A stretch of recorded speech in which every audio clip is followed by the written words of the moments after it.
Rosemarie DeWitt. Hi. You're great. You've got 2 movies here, Sister, Sister, Yeah. and Nobody Walks. And let's talk about Sister, Sister. Okay. I love that movie. Thanks. So like twisted and surprising and random and improvised. And improvised. That's the thing, I guess. That's why it can be random, and you can get those like lightning in a bottle moments because they just happen right there. And you and Olivia Blunt, gotta love It's that. all now. It's just we're just blending all the movies together. Yeah. Emily Blunt play sisters, Yep. half sisters, I guess, more appropriately. And you shot this in some cabin somewhere in like 2 weeks, literally. Yeah. Tell me a The little whole bit about shoot. The whole shoot was 12 days. I got a call on a Saturday morning that they had lost an actor, and can you jump in? I knew it was Lynn Shelton, and I was a really big fan of Hump Day. I'm like, well, unless they shoot on the Paramount lot. Like on the studio next to ours, I can't do it. But I really was a fan of hers and that way of working and that, just I was kind of craving doing something with that kind of style and messiness. And I just went to the producers and I said, please, please make this work. So not only did we shoot in 12 days, I shot 9, but I flew back and forth to LA every other day.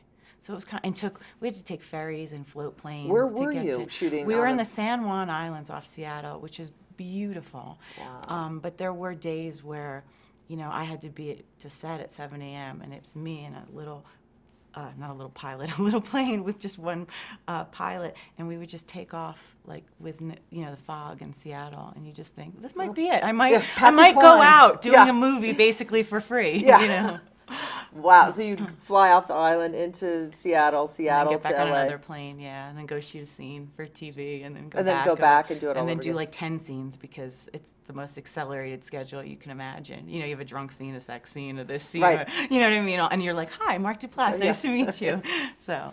Now we're drunk, now we're having sex. Yeah. But it seems like that to me is the epitome of an independent film. Yeah. And so much fun. And then you don't have enough time to even complain about the conditions, and actors get in right? their own way, and you don't have time to get heady about anything or worry about what you look like or anything. It's just, you're a cowboy, I'm an Indian, let's play. Yeah. So much fun. And how was not Olivia Blunt, but Emily Blunt? Emily Blunt. Yeah, she's lovely. She's a great actress. She was great to work with. We kind of went in with this shared sensibility of coming from scripted material. So Mark Duplass was sort of our mentor in like, no, you guys know what you're doing. Like, let's just riff and have fun. But when a scene, because there was a script mint, there was sort of a script that we could work off. And once in a while, Emily and I would just look at each other and say, this is a great scene. Let's just say these words. And we tended to do that more in the sister scenes, which were great. With each other. Yeah, sometimes. That's good. And how's Sundance so far? Good. It's hard to burn it at both ends, but it's good. You really need to learn how to say no here. When someone's like, you want to come to my movie? I have tickets. And you find yourself at 9:30 at night going, sure, But great. I mean, because it really is about the films. And the audiences love them. They're not those cynical entertain us. They're people who really want to know how you made it. But if I hear one more person blame their headache or their tiredness or their confusion on the altitude, because there's so many people that live here year-round that aren't losing their minds and it's not the way bad. we do. Yeah. It's also Hollywood. It's good.